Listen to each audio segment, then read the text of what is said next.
I'll leave you to it. Thank you so much. So this is always a little bit strange. I'm sure every speaker has said that.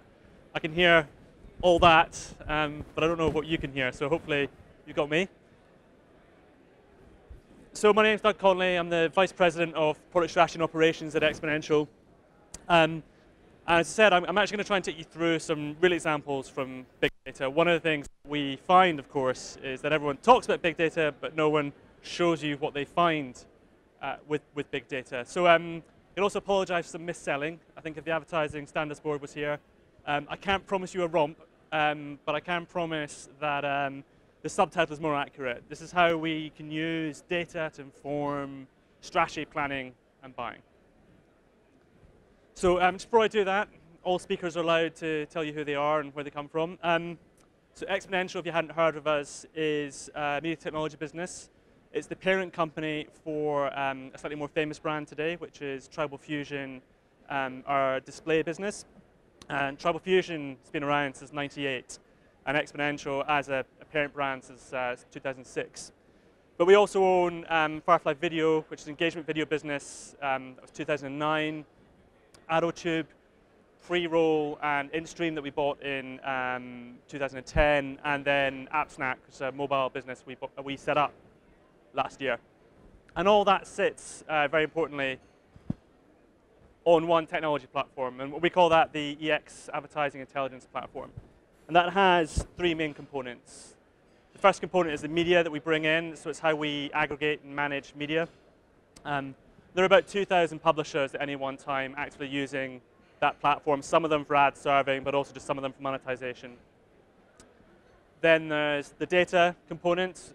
Again, that's how we aggregate and manage the audience data, so that's literally the profiles on people browsing the internet, the anonymous profiles, I hasten to add. And within that, that's how we're processing our own data, about 2 billion events a day, but also third-party data.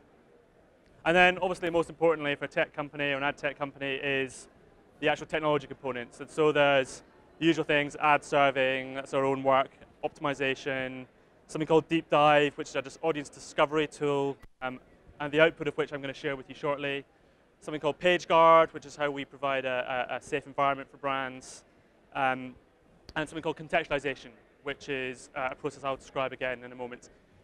Now, hopefully that gives you an idea of what we've got. But still, if you haven't heard of us, why do I have the right to talk to you today about big data when there's so many much better known brands, I suppose, in this world who would seemingly have more data? Well, actually, we're pretty big. So every month, at least 480 million people are seeing ads served by us. And that's throwing off a considerable amount of data. And as a result of that, we have all the same kind of challenges of scale and processing and how you can take data through to action. We have the same challenges as many other major online players. And that brings us to the challenge. So this is actually an example we had from last summer, which was online data overshadows pretty much everything now. So this is actually the Olympic Stadium. Don't know if you can see it in the background there. There's about 80,000 people there every day for 30 days. That is still completely insignificant to the 480 million that we were touching or the 1.2 billion Facebook is touching. And so what we can say is online data is really truly drowning out a lot of the data that other media channels are building. But there's all sorts of different kinds of it. So depending where you come from, say if you're a portal, you've got lots of lovely demographic data. If you're a search provider or an e-commerce engine, you might have lots of search data. If you're Facebook or any of the other big social players, then lots of lovely social interactions, lots of lovely social connections. And perhaps somebody more like us looking at observed interest, looking at people's behaviors online. And that's great. So everybody will have their own story about how they're taking this. Everybody has their own story about what they can do with it. But really, there's so much that you have to have a framework on how you take that data through to something actionable, something that you can actually do. So we like to think about how you move from data through to information. That's something that a human being can read, through to insight. That is something that actually resonates with a human being, another human being, usually in a room. And then finally an action. So you've told them something, and they were able to do something. So I'm going to give some examples and go through, and we're going to go into some detail on particularly the insights. So this is just how we turn data into information. There's lots of companies do it in different ways.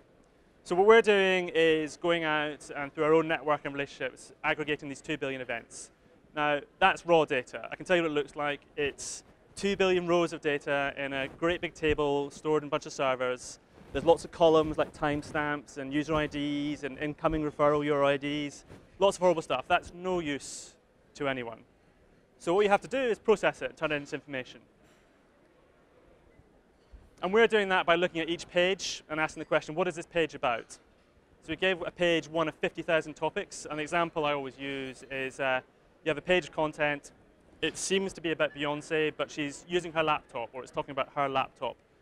Now, some systems might say Beyonce and laptop, but actually the page is still about Beyonce. It's just mentioned the word laptop. So you have to be able to tell the difference between that and really pick up the meaning. And once you have the meaning of the page, has a topic, then as people go around the internet and they're doing their day-to-day activity and you're seeing some of that, you can start to build up nice anonymous profiles on them. So you have a view on the kinds of interests, whether in the guy on the left, he's looking at some Audi A4 always, what else is there? Some traveling to Ireland. So you start to get a view of the profile. But it's still not very helpful. If your eyes glaze over at this point, don't worry, they should, that's the point. This is what a computer tells us. It's the kind of first output you'll often see when you're trying to turn from information to insight. And so each dot here is a behavior, whether that's somebody who likes an Audi, somebody who likes Beyonce, somebody who's interested in laptops. And on the y-axis, is how likely they are to then go on and convert for this luxury car brand. So we know what the converters look like, so tell me what their interests are. And then we can also say how big that segment is. If you want to target it, how big would it be? Now that's useful for me, because I've done this 200 times. I know where to start, I know what to do, but for people, it's not a good place to go. And so the question is, man versus machine. How would a normal person whose job is not to spend hours in data charts actually do something? And so you need a team, and you need some tools. And they need to find ways that they can challenge you as a brand owner or an agency planner buyer, whatever it is. How can I help validate some of your assumptions? Or are there some surprises I can find about those assumptions? And then perhaps sometimes when the meeting goes a little bit awkward, challenges. What can we tell you that challenges some of your core beliefs about your brand or your brand strategy? So I'm going to take you through some examples we have of what we found running various kinds of analysis using our data and customer data. And so here's an example of a validation. So not a pretty chart, but it makes a good point. Every single time we go to a car manufacturer, we can say to them, you know what? You're right. People that buy cars or are very close to buying cars really do spend an awful lot of time looking at other car brands, your car brand, reviews. They're not just on your site, they're all over the internet doing it. And it's a really strong predictor of them going on to convert. And that's great. But as you can see, there's almost none of them. And that should make sense, right? How many people buy a car in any given 3-month or 6-month period? Not very many. So we're able to say to them, yes, look, your initial assumption is correct. People that buy cars really do research online. And as a start to a meeting, it's usually a pretty good one because you've told them they're right. Another slightly more complicated validation, so in this case was a B2B insurance provider. Now, the challenge with B2B is that it's very hard to tell the difference between what is a professional signal and what is their leisure or lifestyle signal. So, even though we do our jobs, we have real-life preferences, and those actually can muddy up the noise for B2B brands online. So we were having a struggle actually finding a story to talk to this particular brand about, and it was more of a workshop example, and we're going through them, and then there was some muttering at the end of the table, and we thought, oh, here it comes, what's the problem? And it turned out they picked up this one little point here, which was people fishing. Now, in our analysis, we'd almost dismissed it, and we said that's correlation, not causation, which means it's statistically correct, but we have no explanation for it. We don't know why that's the case. It's possibly just the best way we have to describe a group of people that happen to be like the customers. But for that team, it was a validation because only a few days before, the creative agency had come in and pitched a big, big concept on a phishing story around their brand. And everybody in the room at the time had a real problem because they prove or disprove the concept. But here we were, and here the phishing jumped out for that team. And they said if we'd had this 2 weeks ago, we'd be able to say in that meeting, yes, that concept makes sense, or no, It doesn't make sense. And so for that team, at least, it was validation. Example from travel. In this case, this was a surprise to the team. Now, the surprise often comes where the team is maybe new to its topic. Let's say it's an agency team, new to the account. They haven't had time to research, or they've entered a new market. They haven't had time to really understand their market. So in this case, it was people booking city breaks. And yes, okay, so here 20 times. People that book city breaks really are looking at city destinations. So they're looking at London, Paris, and other places. And that makes them really likely. It's a good signal for them to go on and book. But it has no scale. And so this particular client was struggling to scale their planning. And what we found is actually think a bit deeper. Think about the reasons that people book city breaks. And what we're finding here is if you were looking at dining out experiences, that was still 4.4 times more likely than average to become a booker.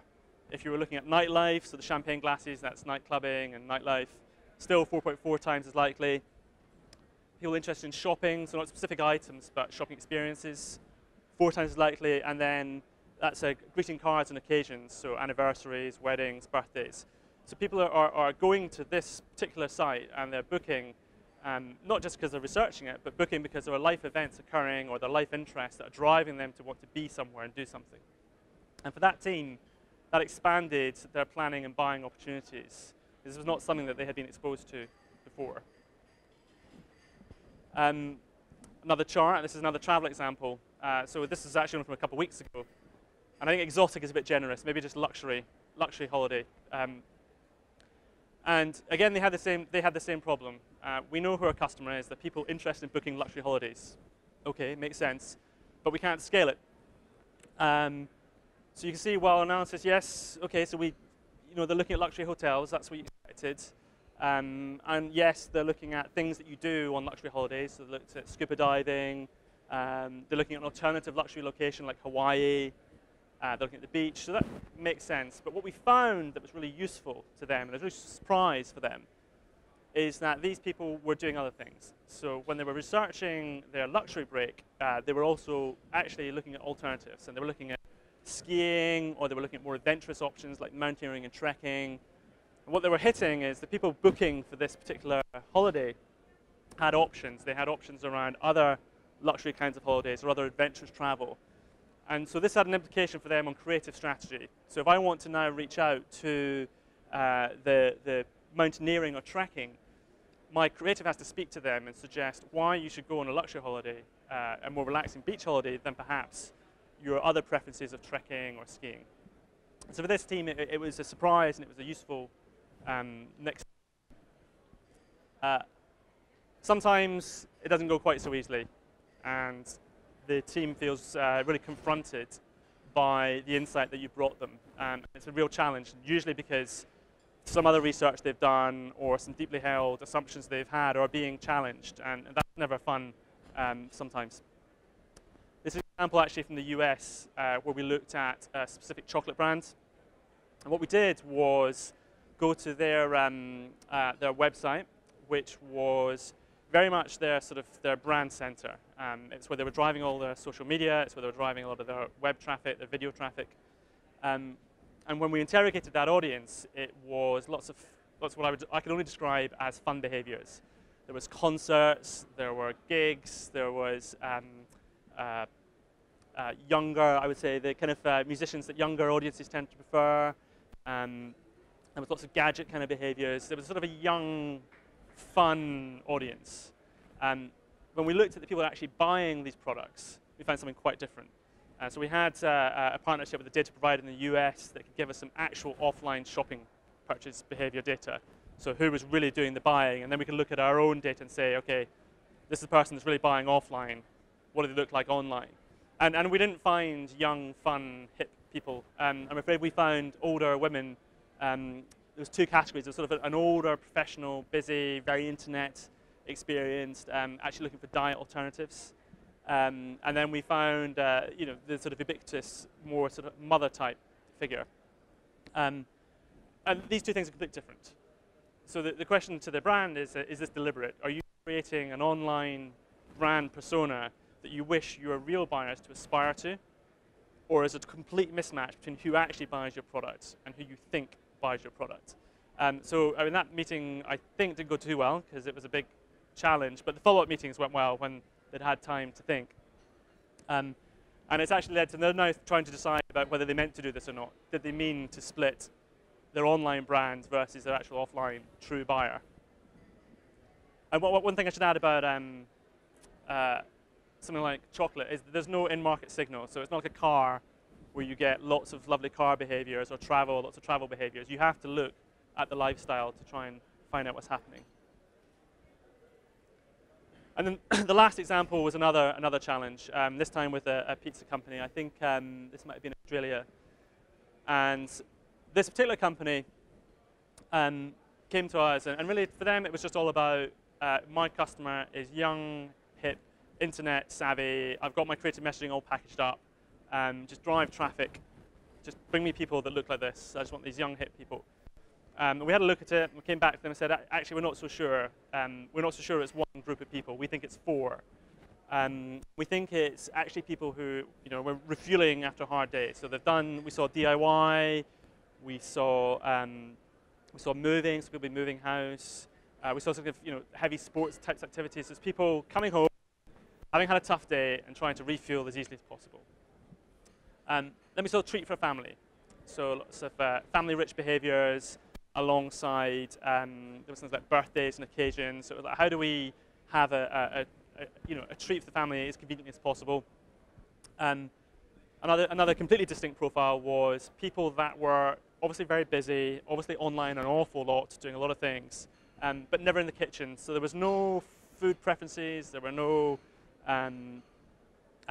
recipe preferences, there were no diet preferences. These are just sort of hardcore online users who still needed to eat. And then the last group was, the usual one, parties. So there was sort of party organization, occasions, events. There was actually other behaviors in there around alcohol, so generally planning a larger event. And for this particular client, the challenge was, it's not one customer, it's four. They all look very different, but your creative and your landing page and your offer are all the same. So you're going to bring this one group to the same place. You're actually going to split. You're going to split your audience and actually reject them quite easily because you haven't communicated or tried to talk to them.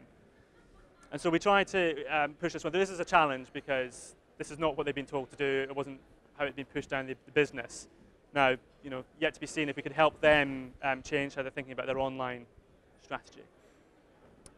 So those are sort of 6 examples of insights that, through the work that we're doing, we're bringing to clients on a daily basis. But what is it? And this is the challenge, right? So a business like ours, what we're actually doing is we're doing discovery on behalf of a client. It can talk to them about marketing strategy. It can talk to them about the planning and buying. It can talk to them about the creative. But in the end, the reason we're talking about surprise, validate, and challenge is that we can take a horse to water, but it's up to the client what they do with it. At this point, for many advisors, your role stops because you're not on the implementation side all the way through the chain. But the one thing that does make online display in particular different than other media channels is, back to my eyesore chart, is you can buy what you learn. So if you're working with a partner who's got a good audience management platform and can find things that are interesting for you, that you have a story that resonates for you, and they're joined up to a buying platform that can go out and find those users, then you can buy what you learn. And that one insight, if you like, has fueled all the innovation of ad tech in the last 5 years, where we've all been desperately trying to help brands, agencies, try and figure out how they can identify the right audiences and go out and buy them. And many of our clients wished the story stopped there, but there's a twist in the tale. The problem here is that actually we come back to man versus machine. So when it comes to insights, you want the man, you want a person in the role, you want a person telling you a story from this. But when it comes to actually buying and targeting, you do need the machine to come back in.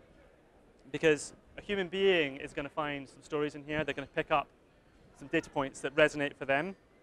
But a machine doesn't care, a machine's just going to focus on what works. And I'll give you an example. And I'm sorry that the last chart is a graph again. So in this case, we work with a beer brand. a specific beer brand had done some research to say that its website, people that visit its website actually do look like its customers, like, which is unusual for CPG and particularly actually for beer brands because of the 18 or 21 plus filter. But actually they believe that their website visitors actually look like the customers and actually tend to consume more. So they wanted us to drive or find people that look like the site visitors. So we built a model, and what the model says is there's no more efficient way for you to target on our data than to target one of these points along this line. So you pick whether you want a really small model or a really big model. Your choice. It's transparent. You want a really big model, it's just not as good. If you want a really good model, it's just not as big. And the client said, well, actually, I preferred the previous slides where I could get to buy your qualified male audience, or I could buy your sports audience, or I could buy your entertainment audience. That's what they were comfortable with and what they want to talk about. And the challenge there is, for the client, is buying any one of those, they were giving away so much. And so if we focus on sports here, if the client had said, I really want 6% reach, so give me a campaign with 6% reach, that's who I want to talk to. You can see how much quality they're giving away. So they picked an audience that works for them, it resonates in their minds, but it's not as good as trusting, in this case, trusting a machine to select it for them. At the same time, if they said, actually, you know what, I really just want an audience that's 3 times as good as the average, because that's what I get with direct mail, that's what I get with email, that's what I'm used to, I know how the indexing works. In this case, they're giving away a lot of reach. Now, I think the chart's a bit generous there on the reach. I think that goes to infinity, but it's not that good. But they would have got 20% reach as opposed to 6% reach. The client's actually giving away all that quality because they're wanting to use their own intuition and judgment on manually selecting the audience, whereas in this case, they should have trusted the model. And so we've seen this time and time again, that when it comes to insight, marketing strategy, creative planning, you want to have the human being with the right tools to provide you insight. But when it comes to actually buying the correct audience, what we find out is that you actually, on online, need to start trusting the model. And that's it. If you have any questions, or if you want to know how you could do this with us, or any comments on like how this works in the industry, just come and find me. I'll be around for about 10 minutes afterwards. Thank you very much.